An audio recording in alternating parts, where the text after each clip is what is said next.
This episode was pre-recorded as part of a live continuing education webinar. On-demand CEUs are still available for this presentation through AllCEUs.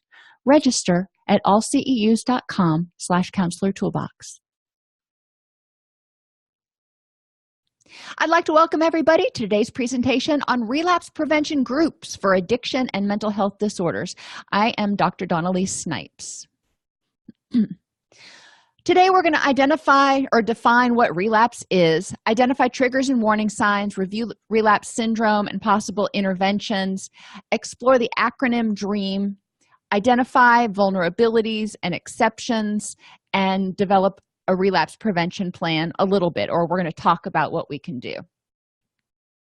So the types of relapse. Emotional relapse is when people start feeling, poorly again. And we all have bad days. That's not what I'm talking about in terms of relapse. It's when the person's mood really significantly declines for a notable period of time, more than a couple of days. They may be on an emotional relapse. We know that if somebody has co-occurring issues, then if they start experiencing symptoms, then mental health symptoms, then they may be at more risk for addiction relapse. So emotional relapse, we really do want to be on the lookout for. The acronym Hungry, Angry, Lonely, and Tired, or HALT, mentions anger in there, but we also want to look for anxiety, depression, anything like that that might make a person feel dysphoric and want to escape. Mental relapse is when that stinking thinking comes back in, those negative thoughts, pessimism, when we're talking about anxiety or depression, any of those cognitive distortions, if they start coming to the forefront and being more prominent. Again, we all occasionally have a cognitive distortion here or there, but if it starts becoming the prominent thought pattern, or the person starts being exceptionally negative, then that might be a relapse warning sign. Physical relapse is when people start feeling poorly again, when they start having more pain, when they start having more aches, when they're fatigued all the time.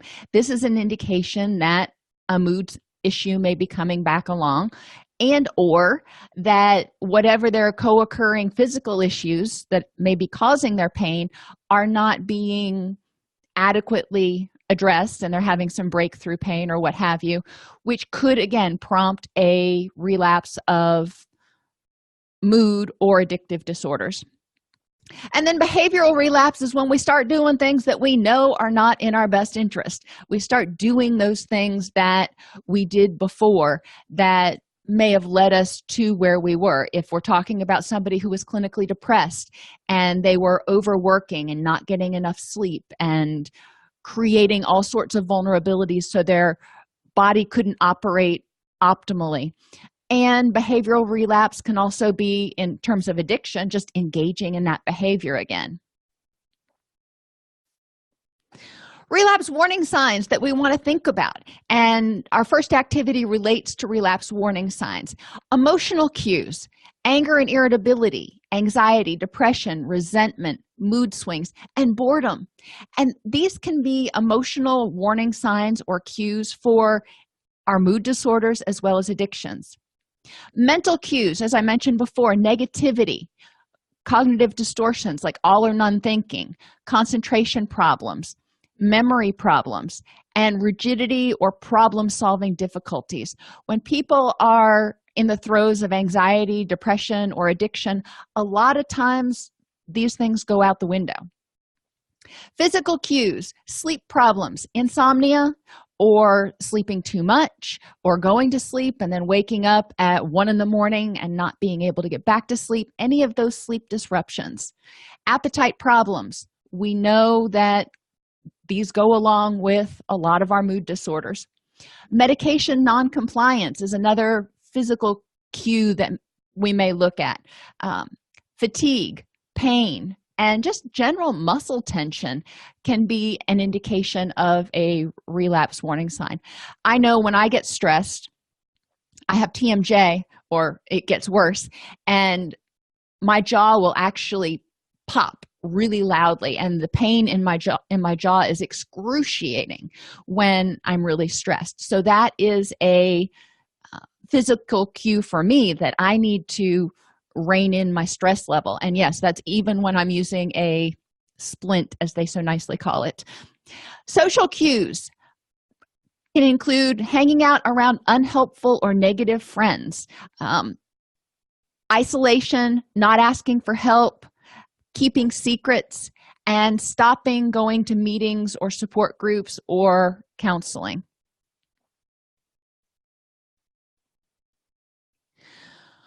One of the things that we need to do with clients is recognize that a lot of what they do is rewarding in the moment. And we need to talk about how these things are rewarding. So often we talk about how to stop doing these things. Well, let's talk about why you're doing them, because until we figure out why you're doing them, we can't figure out something better. And then brainstorm the best ways to address those things. And this will really open the conversation about relapse warning signs. Then you can move on to a game. Once clients are familiar with relapse warning signs, they know what they are, yada, yada, then you can do a game like Family Feud. So for preparation, there are 4 questions for the first part of the game. So you're going to have them name their top 5 emotional relapse warning signs, the top 5 cognitive relapse warning signs, top 5 physical, and top 5 social. This is not brain surgery here. Now, the reason that there's only 4 questions when you play this game, it can, if you have a only 50 minutes for a group session, then this may take pretty much the entire group after you do check-in and wrap up and everything else. When you do this, though, to make it a little bit easier for people, you want to write the first letter of each word to give them a hint. So, for example, name the top 5 emotional relapse warning signs. So you have G, D, R, A, A. And if you go back to that list, you'll see what I'm talking about. But the answers would be guilt, depression, resentment, anger, and anxiety. And you play it just like you play Family Feud. There's another game that I saw on the television at the gym the other day that's a lot like Family Feud, that is played sort of the same way. You can go to any store or probably online and order a Family Feud game, or you can probably find the rules for Family Feud and download them in order to guide how you're doing this. But again, when I'm doing this, I try to give enough prompts so it's not frustrating for clients.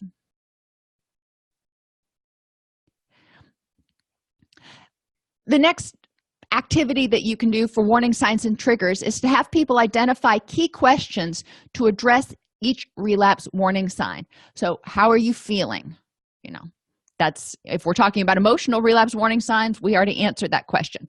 Depressed, for example. Why are you doing this or feeling this way? Why am I feeling depressed? I want the client to start getting more mindful and cognizant about what's going on with them. Who can help you? Who can help you pull out of this? What do you need to, who can assist you? What 3 things can you do to change the situation or how you feel about this situation? And when will you do it? If you think back to English 101, these are your W's and your H, your who, what, when, where, why, and how. I want clients to start using this regularly when they start doing their mindfulness exercises and they say, okay, I'm feeling depressed or I'm feeling resentful. Okay, why are you feeling this way? Or I am binging on foods, or whatever it is. Why am I doing this? What is the function of this behavior? Because until we understand the function, I know I said this earlier, until we understand the function, we can't find a effective replacement for that behavior. As you discuss each warning sign, have clients fill out a worksheet with solutions for themselves. What works for one person is not going to work for everybody else. So if you're talking about depression as a warning sign, okay, what works for Sally may not work for Jane, or Tommy. What I want them to do is during this discussion start creating a emergency sheet for themselves. Another activity that you can do is, I call it recovery signals. And obviously this is not relapse, this is recovery. I want people to pay attention to what they're doing. And ideally, you want this entire board to be green. And you can make these charts on 8.5 by 11 paper, print them out, and have things like sleep. Are you getting enough sleep? So green would be yes, yellow would be either no or it wasn't restful, and red would be I'm exhausted, living off caffeine. Their appetite. Are they eating well or are they craving foods? Again, defining green, yellow, and red. Tolerance for people. And, some days, and I think most of us have had those days, that we wake up and we're like, you know what, I can't deal with people. I cannot take one more thing today. I cannot, just the idea of even calling your best friend on the phone may be more than you can handle. It's just like, I can't take any more input. That's what I'm talking about with tolerance. And, green is, hey, everybody come over to my house for dinner. And red is, I can't take one more thing. Pain. We know that when people's depression goes up, their pain generally goes up some. And we know that there are a lot of pain-related issues that come to the surface when people are experiencing stress, anxiety, or depression, including GI problems, headaches, and TMJ. How's your energy? Green is for good, yellow, not so good, red, I'm living on caffeine. Outlook. How optimistic is the person? Green is optimistic, red is pessimistic, and yellow somewhere in between. Their mood. For the majority of the day today, and you want people to just kind of look over the majority, because generally during the day you're going to have some ups and downs, but over the majority of the day, how was it? Were you red, green, or yellow? And what was your stress like through the majority of the day? The morning may have been really stressful, but the rest of the day went really well, or vice versa. This is what I want. And then the person can look at this and see very clearly where their recovery behaviors are and what's going on with their recovery, so they are able to identify, for this person, the weekends really, especially Saturday, was pretty good. But then Sunday, they started thinking about having to go back to work and started dreading it. So their outlook got negative, their mood, they got irritable, they got stressed out. So they didn't sleep well. Monday wasn't horrible. Tuesday wasn't too bad, but by the time they got to Wednesday and Thursday, they were off the charts. So they can compare weeks and see if typically Wednesday and Thursday are really bad days and figure out what's different. But they can also focus on enhancing these areas. These are all things that we want to strengthen. People's sleep hygiene, their healthful nutrition, their ability to tolerate others. This is one of those things, instead of removing behaviors, we want to eliminate this, we want to eliminate cravings, we want to eliminate this. These are things we're basically adding, with the exception of stress. I should have put stress management there. But, and it gives them something to look at. 10 most common triggers of relapse. Withdrawal symptoms: anxiety, nausea, physical weakness, psychological withdrawal. Not everything has physical withdrawal symptoms. Some people, if we're talking about, gambling or sex addiction or any of our behavioral addictions, there are going to be significant psychological, but there's withdrawal symptoms that go along with chemical addictions, smoking, for example. Post-acute withdrawal symptoms, including anxiety, irritability, mood swings, and poor sleep.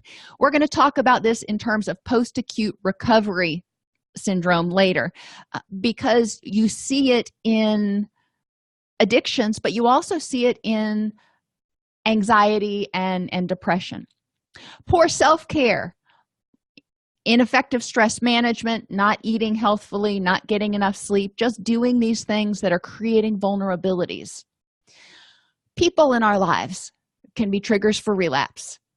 Places where you used to use or where you used to buy drugs, or where you go that reminds you of somebody you lost, if we're talking about depression, or places that you go that trigger your anxiety, especially if it's somewhere where you have to be, like work. Things can trigger relapse: uncomfortable emotions, relationships, isolation, and even pride and overconfidence, thinking I've got this licked. I have family members as well as clients that I've worked with. They'll start doing really well and start feeling better, and then decide, you know what, I don't need this medication anymore, or I don't need to go to counseling anymore. Now, ideally, we don't want to establish a dependency where people feel they need to be in counseling forever. We want them to get the tools and be able to be happy and use those tools on their own. That's not what I'm saying. But there are some people who do markedly better on medications. It's a small percentage, but there is a percentage. And when they quit taking their medications, there's a significant relapse. And you can see a lot of their recovery behaviors and recovery signals kind of go into the red. Recovery triggers are things that remind you to do the next right thing, to keep moving forward towards your goals. And we want people to have recovery triggers in their life. You can have relapse triggers like driving by a bar or driving by the cemetery where your grandmother's buried or whatever it is. But we want recovery triggers. Let's trigger you to keep moving forward. And I like doing this as sort of a pseudo art therapy activity. And I encourage them I give them a big piece of blank paper. And I say, okay, I want you to design either your car, your home, or your work. And at home, obviously, it can be one room or an area in their room that can be their sanctuary. And same thing at work. You're not going to change the whole organization, but your little area, what can you do in order to add recovery triggers for your mood? What things can you put in there that increase happiness, compassion, gratitude, hope, optimism, courage, determination? What people can you bring into your life? Now, obviously, in the car, you may not be able to bring a human there, but you may be able to listen to a recording of somebody who is positive and encouraging and supportive. There's a lot of motivational speakers out there that are really good. What kinds of sights can you add into your area?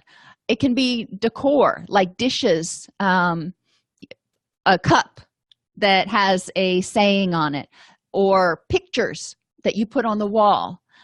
Blankets, you can get picture collages put on blankets. So when you look at that blanket, you get this warm, fuzzy feeling inside. Or, things that can go on the blanket don't have to be necessarily warm fuzzies. They can be visions of where you want to go, the place you want to go on vacation, or the house that you want to have, or whatever it is. You can also do the same thing with pillows. You can put pictures on pillows, but some people just like tapestry-based pillows or other things that make them happy. Whatever it is that's going to make people happy and relaxed and energized. And yeah, you can be relaxed and energized at the same time. Or even framed memories. I mean, I've got my diploma up on the wall, partly because everybody says I've got to have it up on the wall. But if you have a letter from somebody significant, or a piece of sheet music that is particularly significant, framing that and having it available may trigger the desire to keep moving towards whatever those goals are. Smells that trigger a recovery mood or remind you of a goal or to do something can be helpful. and recovery moods are typically happy moods, so we want happy smells. But other smells that you can, you know, put in there. There are smells that are energizing. You can look at certain aromatherapy essential oils can encourage, can help people feel more energized and excited to do something. Certain essential oils and can reduce cravings and reduce appetite. Certain essential oils can help people sleep. So sometimes, you know, if your sanctuary is your bedroom, maybe one of the smells that you want to put in there is something that's going to help you relax so you can wind down and go to sleep. And then sounds that help you relax, get energized, or focused. You know, depending on which one of those I'm doing, I have a whole different playlist. But it's important to have as many senses involved in motivation as possible. If the person, you know, they're depressed and their goal is to be happy, healthy, play with their kids, you know, whatever, how many of these things can we integrate into their environment to remind them of what's important to them and why they're doing this, and keep them going forward and encourage them? So I have people, you know, on their sheet of paper identify as many different things that they can put in those areas, and then they share them with the group.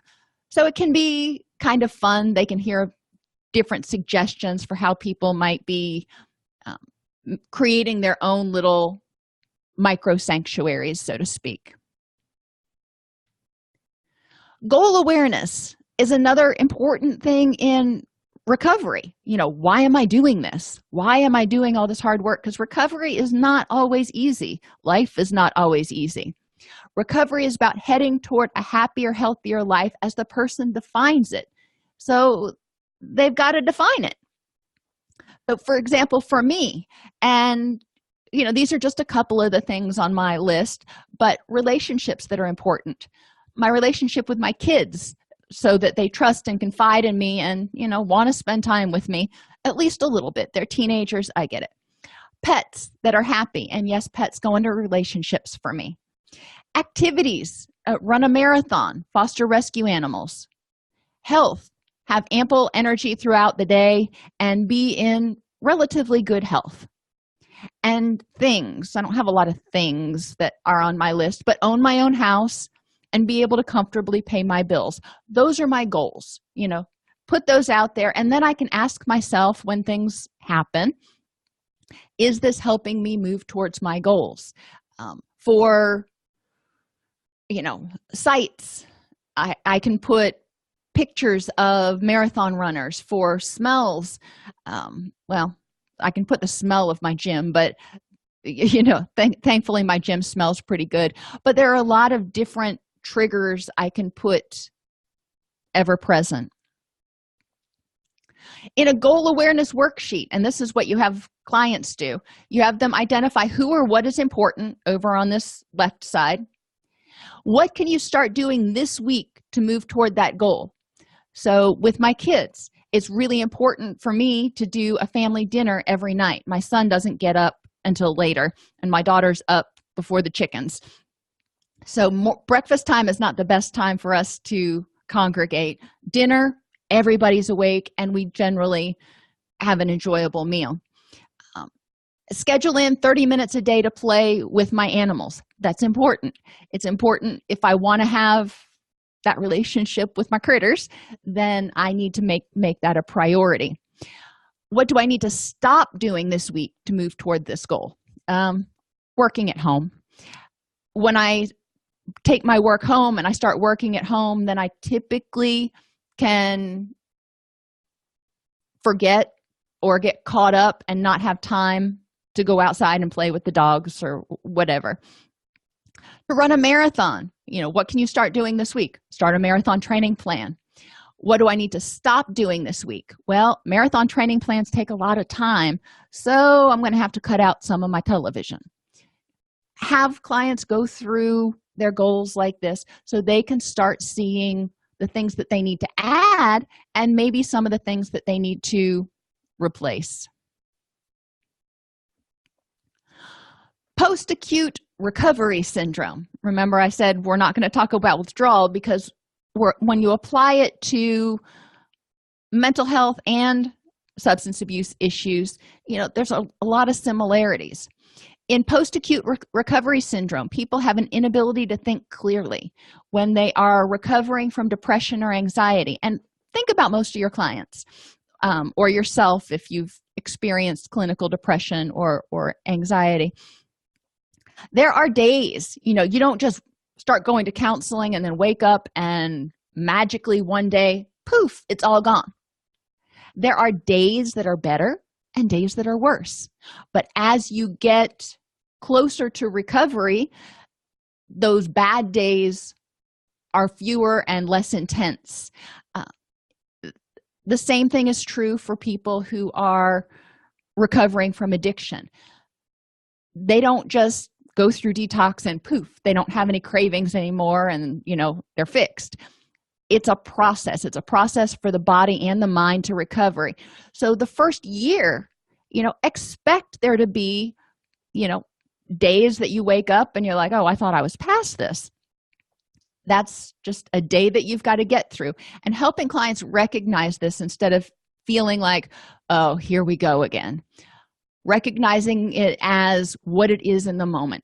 This is maybe not the best day. Okay, so what do I need to do to handle today so it doesn't become a full-blown episode? Write that in an activity, you can write all the symptoms on the board and discuss what might cause these symptoms in recovery from whatever your group has: depression, anxiety, PTSD, addiction. So you start understanding where this comes from. Why do you have an inability to think clearly when you're struggling with depression? Or why do you have sleep disturbances when you have anxiety? So people start understanding how it makes sense. It's like, okay, I see where this might be coming from. And then transition, ideally before group, you would have written each symptom on a beach ball and pass it around, discussing what to do to mitigate each symptom. So, the leader has the ball, tosses it to somebody, they catch it, look down, whatever symptom is showing when they look down, they read that symptom out and discuss something they can do to mitigate that problem. So if they're having a bad day and they're having difficulty thinking clearly, what can they do?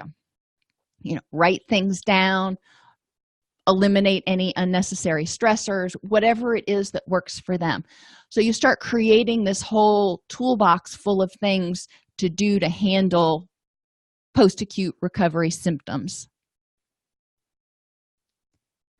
Mindfulness is another thing. Hopefully people have talked about it in treatment, but when we get down to relapse prevention, mindfulness is so incredibly important because it keeps us from turning autopilot back on.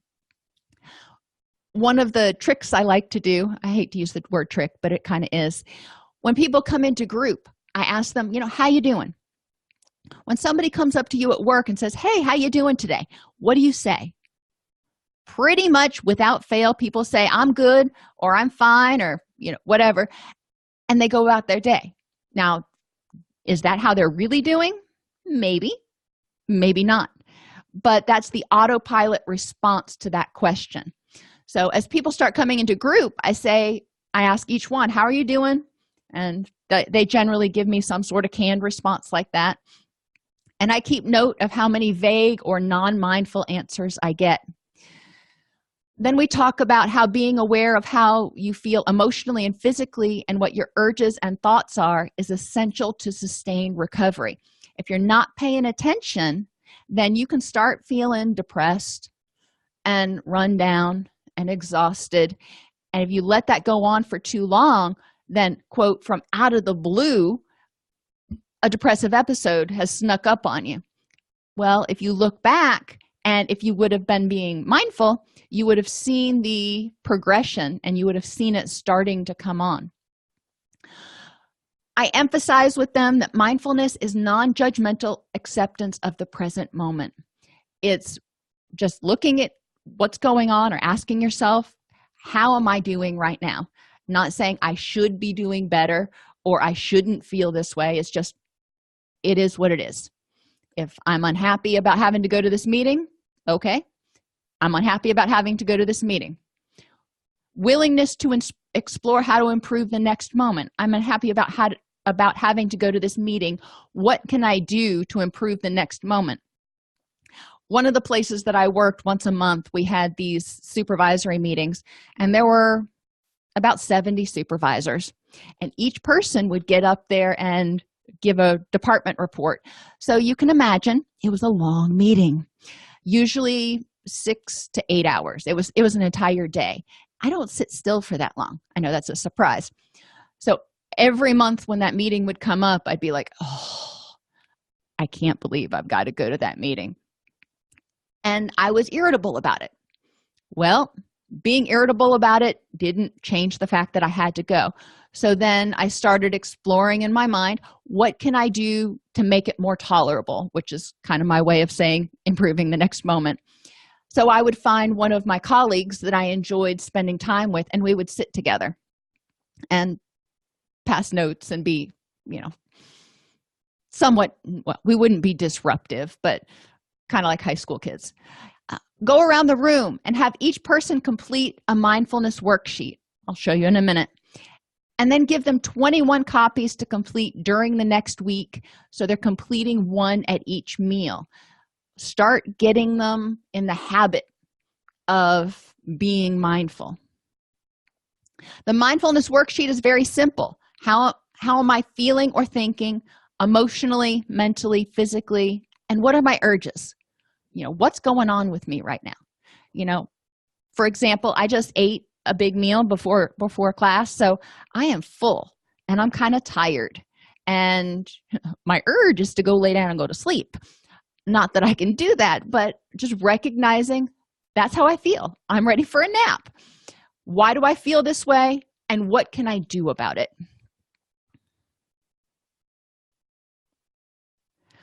The next group is on urge surfing and distress tolerance, and it's really important for clients to understand the difference between avoidance, which is not dealing with something, putting it away, suppressing it, whatever, and distress tolerance. And distress tolerance is saying, right now is not the time to deal with this because I'm in my emotional mind. I'm worked up. I may not be thinking clearly, or this is not the appropriate place and time to deal with it. If you get upset with your boss, screaming at him or whatever is probably not the best idea. So distress tolerance skills come in. It doesn't mean you're never going to deal with it. It means you are tabling it until you can get into your more analytical mind, or your wise mind, as Linehan calls it. Distress tolerance skills, there are all kinds of acronyms out there in DBT. It can be hard to remember all those, so I shortened it for the ones that a lot of my clients use to the acronym PAVES. And distress tolerance paves the way is what we talk about. Pushing away. P is for pushing away. What can you do when you start having an intrusive thought or a negative thought? How can you push away that thought or push away what's distressing you until you can get some distance from it? Activities. What activities can you do that will help distract you until you can let that adrenaline bleed off and get into your wise mind? And it can be gardening, it can be calling a friend, it can be journaling, it can be going on a walk around the parking lot if you're at work. Whatever it is, I want people to start creating an emergency tool list for distress tolerance tools. Visualization, visualizing successfully navigating whatever it is, whether it's a discussion with your boss or things improving at work or whatever. Encouragement, getting encouragement for yourself, encouraging yourself that you've been through worse, you can do this, and or getting encouragement from others, maybe calling your support system. And then sensations. What types of sensations can help distract you, whether it's sound or touch, holding an ice cube, or sometimes even just going outside or going in front of a window and letting the sun beat in, and the heat of the sun on your face can sometimes be distracting enough. Or splashing cold water on your face can sometimes jar you out of the stuck thought patterns that you're thinking. But anyway, give each client, get some red construction paper or whatever. It doesn't have to be brick red necessarily, and create little bricks. And on each brick, have clients identify tools that they can use, distress tolerance tools they can use to push away, activities they can use, ways they can visualize, ways they can get encouragement, or sensations they can use in order to tolerate distress. And you can create like a little yellow brick road, so to speak, along the wall with those construction paper bricks. That's a lot easier than using the regular bricks. Unhooking and improving the next moment comes from acceptance and commitment therapy and a little bit from DBT. We want people to change their language. When we say, I am stupid, versus I'm having the thought that I'm stupid, I am a bad person is a lot more impactful than I'm having the thought that I'm a bad person. Well, thoughts can be wrong, and thoughts can come and go. We want to encourage people to start paying attention to their language. And when they say they have to, put the phrase, I'm having the thought that, before I have to. I'm having the thought that I have to have a cigarette. I'm having the thought that I will never be safe again.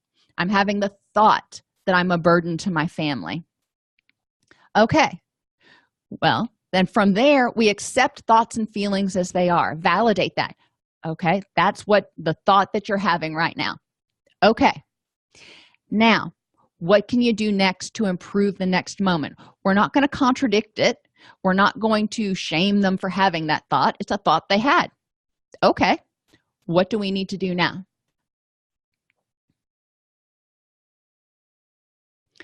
Remind them that thoughts come and go, and ask them, when you have unpleasant thoughts, how can you improve the next moment? And questions that I want them to get at, or whatever, what would others say? So if you're having this thought that I'm having the thought that I am a burden to my family, okay, well, what would others say about that? If you asked your parent, would they say that you're a burden? If you asked your sponsor or your best friend, would they say that you're a burden? If you asked your higher power, what would they say? If your child came to you and said, I'm a burden to you, what would you tell them?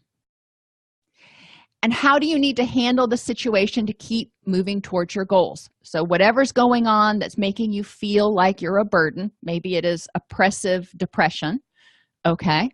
What can you do to keep moving towards your goals? How can you use this energy instead of using it just dwelling on the fact that you feel like you're a burden? What can you do to change the situation? Go to counseling, take your medication, ask for help. Change your feelings about the situation. Recognizing and highlighting your good days and focusing on those. Developing an attitude of gratitude, or in some cases, using distress tolerance activities until the urge passes.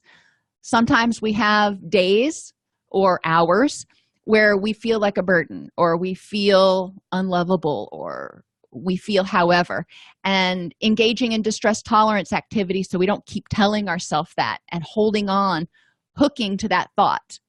You don't want to carry it around with you. Let it go.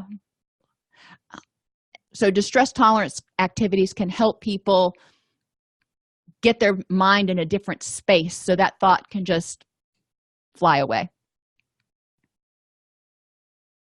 Savoring. Think about your vacations. I remember when I was 21, I went on a cruise with my mother. And the first day seemed like, it kept going on and on. There was lots of excitement. The second day, was thrilling and there was lots of time and lots of things to do. And then all of a sudden we were at the 7th day. I don't know what happened between the 2nd and the 7th day, but it just flew. It seemed like, everything just went by. I wasn't savoring the moment as much. When you focus on savoring the good things, you pay less attention to the unpleasant things. Encourage people to savor their days. It doesn't have to be a vacation. Savoring means using all of your senses. It's kind of one of those mindfulness things to soak in the wondrousness of the moment. Waking up to the birds chirping and the sunshine or the smell of fresh coffee. I got all 3 of those this morning. It was great. I just laid in bed for a moment. I'm like, my daughter makes coffee as soon as she gets up every morning. So, the sunrise on the way to work, just take it in and savor that moment if there's a particularly pretty sunrise. Or the smell of crisp spring air or freshly baked bread. Sometimes it's not something you're seeing or experiencing right then. You can savor memories from the week. When you go through, we just recently went through a bunch of pictures, and I was seeing pictures of my kids from when they were very, very little. And I took a moment and I put myself back in that moment and savored that moment when they were young.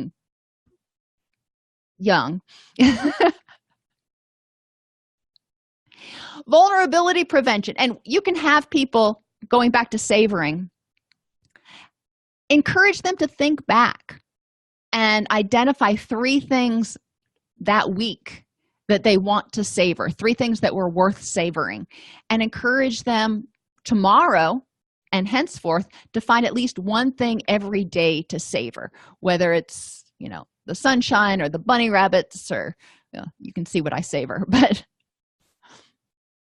for vulnerability prevention, remember, if the body ain't functioning, the mood probably isn't going to go along with it. So we want to make sure that people are paying attention to their vulnerabilities. If they are hungry, if they're not getting the nutrients necessary to make the building blocks for the neurotransmitters and the hormones and all that stuff, they are going to be at risk of relapse. You can break people into small groups. If you have 8 in a group, then obviously there's 2 in each group. Or, if your group is a little bit bigger, then, you may have 3 in a group. But have each small group talk about and teach the rest of the group what nutrients are necessary for health and well-being and how to get them into their daily diet. When I prepare for these groups, I don't assume people have this foundational knowledge. I hope they do, but I don't assume. Therefore, in preparation for group, having handouts that the clients can use to prepare their presentation for the rest of the group is really helpful. They can diverge from that a little bit if they've got other great ideas for ways to get nutrition into their diet or whatever, but give them a little cheat sheet to build off of so they don't feel like they're just flapping out in the wind. Angry. The small group will teach that anger also comes in the form of irritation, resentment, guilt, and envy. And they talk about 3 possible ways to handle each emotion. Lonely. That group talks about the difference between being alone and lonely. And we regularly talk about how you can be alone and not lonely at all, but how you can be in a group of people and feel very, very lonely and disconnected. And then they follow by talking about 5 ways to develop and nurture relationships so you don't feel lonely. So you have something that is fulfilling. And tired. That group explains the importance of adequate sleep in mental and physical health and the top 10 sleep hygiene problems and fixes. Sometimes when you teach something, you actually learn it better than when you attend a class on something or you listen to a presentation. When people are teaching, it also gets them active and interactive with the material, which solidifies some of these brain pathways. It can be a fun activity, and it's also just a change from sitting in group and doing the big discussion right on the whiteboard thing. Gratitude. Keeping gratitude ever present is so important in recovery from anything, and preferably in life, in my mind. So there's a lot of different things you can do. The gratitude tree, I don't know if you can see over here, that's the best image I could find. You take branches from real trees and you can put them into a vase or just a big branch if you have it in the room for it. And you create little leaves that you write what you're grateful for on those leaves. It's a great Thanksgiving project that you can do. You can do a gratitude blanket or picture collage. And I like this one because it's in a shape of a heart. I thought that was really cute. You can do a shrinky-dink wind chime. How many of you remember shrinky-dinks? I loved shrinky-dinks when I was little. You can order the sheets of plastic off of Amazon, and I'm sure from any craft store, so they're not already pre-printed. And people can draw their own designs, but on each design, they will have something that they write on it, or maybe the design itself will represent something that they're grateful for. Then put a hole through it so you can use fishing wire to attach it and make a wind chime mobile, whatever you want to call it. With Shrinky Dinks, you can add to it regularly, so that can be a kind of fun family project to do. Button pins. You remember those little pins that we used to put on our backpacks in high school and middle school? You can order those for real cheap too, and you can put pictures in them just like you would do in a locket, or write words on them to remind people what they're grateful for, kids, family, love, whatever it is. And a gratitude garden. And gardening has to come up in whenever I do group activities. So in a gratitude garden, you can plant plants that represent things that you're grateful for. And in the art therapy activity that you do in group, get little terracotta pots, not the little mini ones, but like the 3-inch terracotta pots, and paint them. And then on each pot, you can write the things that you're grateful for. Turn them upside down and get the saucers and paint those so you can make little mushrooms. But then your gratitude seeds, if you will, can be interspersed throughout your garden plants. So when you look at your garden, not only do you see the plants, but you also see the pots that show what you're grateful for. Compassion and kindness.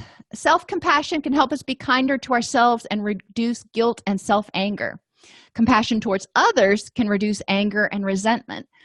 Anger, resentment, guilt, all of those things are huge triggers for depression, anxiety, and addiction.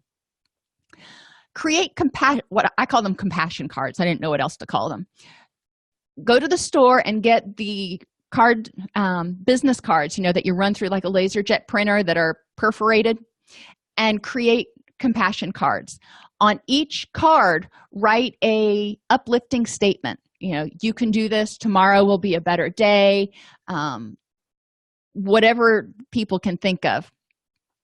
And then carry them in your purse, just like you do business cards, or your wallet if you're a guy, and hand them out to people, including yourself, who seem to be having a bad day. Sometimes, just like smiley stickers sometimes make kids smile, giving somebody a compassion card that says, thank you for your service, or you're appreciated, can make a huge difference in someone's day. If they're a cashier and they're having a bad day, or a waitress, or your kid, whatever. Another thing that people can do, which is a little less immediately tangible, if you will, because you don't necessarily do this all the time, but create compassion bags for the homeless, where you're putting in these cards, but also toiletries and things that the homeless may need to help them meet their basic needs, toothbrushes, hairbrushes, deodorant, socks, so they feel more human, and they feel better about themselves. Finding meaning is another important thing in recovery and relapse prevention, because stuff happens. And I'll tell you, I took this from a show I was watching the other day because it was so impactful to me. When things happen, they don't automatically have meaning. We have to make meaning from them. I was like, oh, you know what? I like that. What you can do for group is start out by finding some of these figure ground pictures and asking people in your group, what do you see? Because each person will see something different. In this picture, some people see the young lady, and this is her face and her hair and the feather and a hat or a scarf or something, and then her shawl. Other people see the old lady, and in the old lady, this is her hair, this is her nose right here, this is her mouth, and then her chin. So she's got her head tucked, and then this is some sort of a scarf over her head. But there's two different things that you can see, and your brain makes meaning out of it. Over here, some people see a vase, other people see two faces looking at each other. Once they have that revelation and they talk about what they're seeing, and there are other pictures you can find online that illustrate the same point,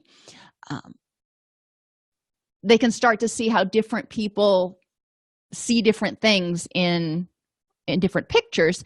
You can also talk about how you can see different things in different experiences. And then I go on to talk about, okay, how can you make meaning from your depression? You know, your depression, you feel depressed right now, and that feels like a curse.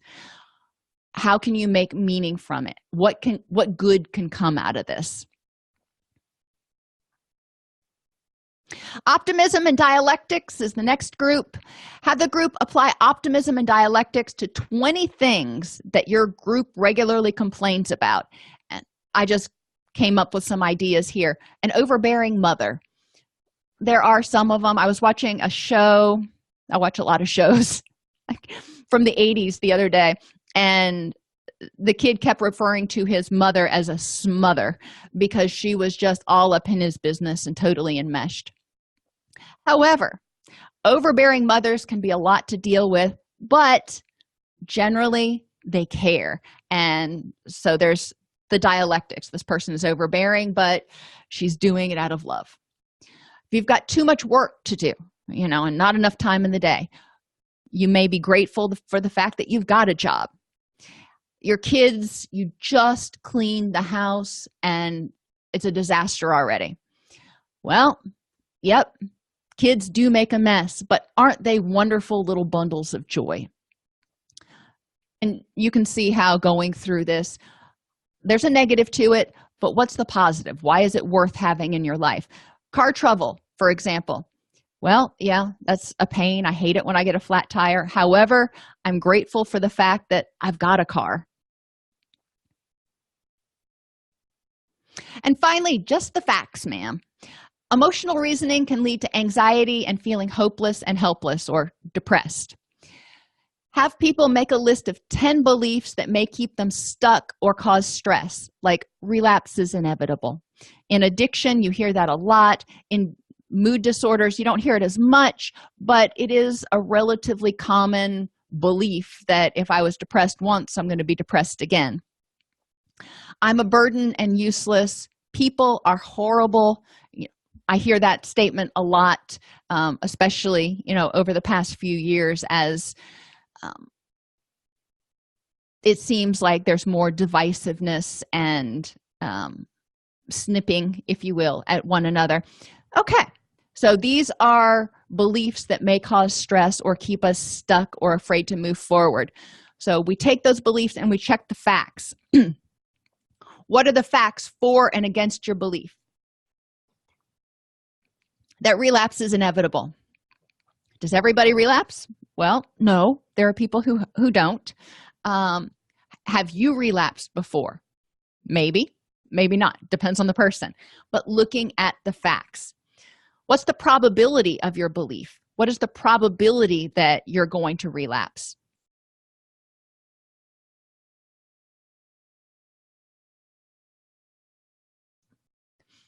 For some people, there may be a really high probability. They've relapsed 17 times before.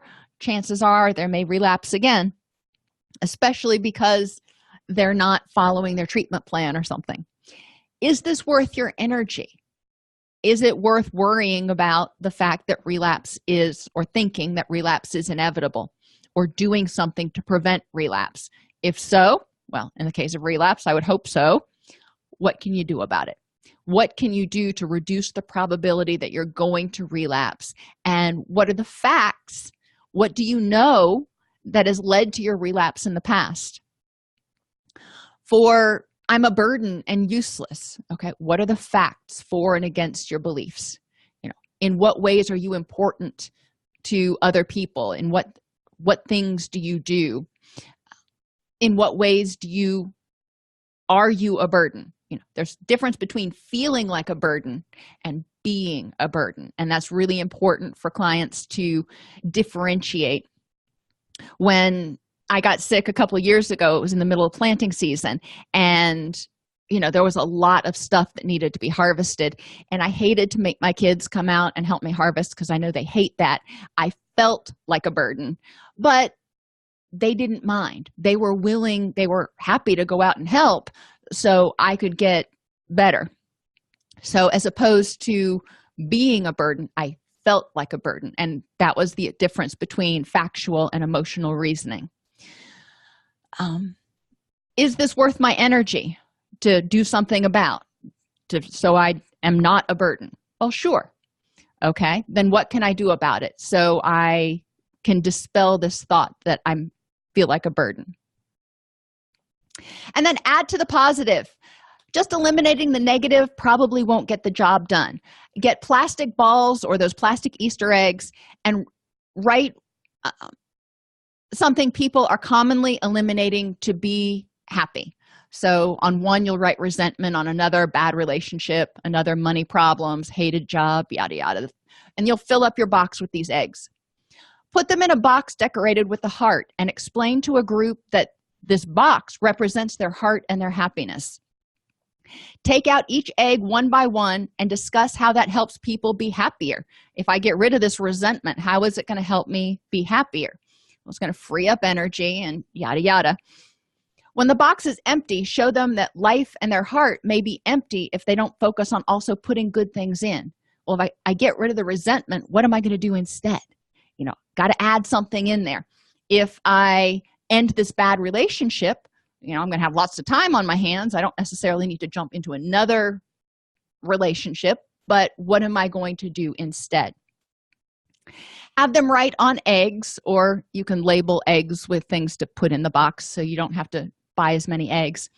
The things that they need to make sure that they spend energy on to add to their life. So children, pets, health, those things that they want to add into their life. So yeah, they've gotten rid of some bad stuff, but that doesn't mean that their box, their treasure chest, is going to be empty. And dare to dream. Determination. Forego the immediate reward to achieve longer-term goals. Resilience. Develop commitment. Help people recognize all the things in their life that are important to them and that they have going and that they're committed to. It's not just their job. It's not just their relationship. It's not just their kids. It's all of those things. So one of them may be going a little wonky, but they're also committed to all the rest of the things. Control. Help them identify what they have control over. Creativity. Encourage them to think outside the box to solve the problems. And challenge. Encourage them to view it, instead of an obstacle or a horrible thing, as a challenge. It is a learning opportunity. E is for exceptions. Encourage them when bad things happen to remember that nothing happens all the time. You may be having a bad day today. Nothing happens all the time. You may have gotten written up today. Nothing happens all the time. So this bad thing is probably an exception to hopefully the good things.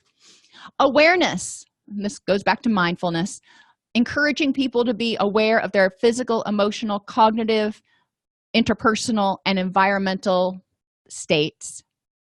And motivation, and I use the mnemonic COPES. Cognitive motivation is, how is this going to logically make sense to help me achieve my goals? Physical motivation, how's it going to give me more energy and help me feel physically better? Emotionally, how is it going to make me happier? And socially, how is it going to improve my relationships? So DREAM will help people improve and enhance their motivation and continue towards recovery. It's important that we strengthen motivation to change throughout the change process, help people identify high-risk situations and solutions, develop coping strategies and skills to avoid those high-risk situations, and recognize and implement changes to the environment and their lifestyle to minimize the frequency of high-risk situations and continue to strengthen their commitment to change.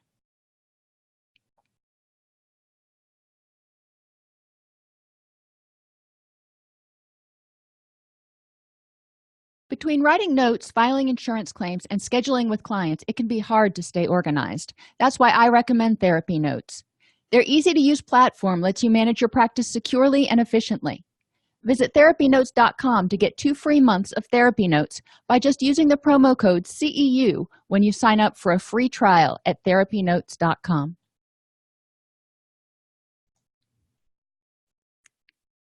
If this podcast helps you help your clients or yourself, please support us by purchasing your CEUs at allceus.com or getting your agency to sponsor an episode. A direct link to the on-demand CEUs for this podcast is at allceus.com/podcast CEUs. That's allceus.com/podcast CEUs. To sponsor an episode of Counselor Toolbox and reach over 50,000 clinicians per week, go to allceus.com/sponsor. Thank you.